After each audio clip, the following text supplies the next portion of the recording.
Здравствуйте, дорогие зрители! Я вас приветствую на своем канале.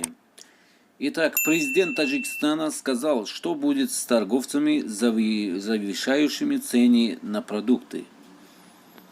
Эмомали Рахмон напомнил работникам торговли о том, что ждет их в судный день.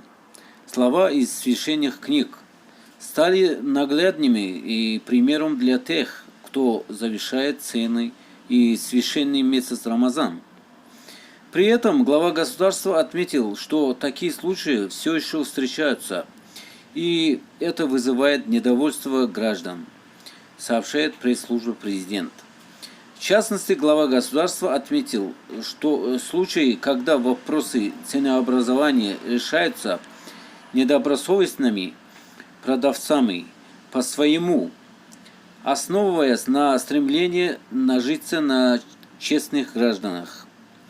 Причем, завышая цены, торговцы лишают благости не только себя, но и своих близких.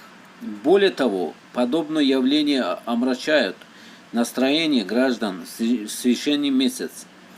Наконец, в своем традиционном поздравлении по случаю наступления священного месяца Рамазана Эмомали Рахмон упомянул о случаях, когда таджикистанцев направляют деньги накопления для совершения паломничества на совершенно другие цели. В частности, люди переводят свои средства на строительство дорог, школ и больниц, помогают строить водопроводные коммуникации и обустраивать жилища малоимущих. Такие дела президент назвал достойными самого высокого восхваления, отметив, что пожертвования должны идти исключительно от чистого сердца и на честно заработанные деньги.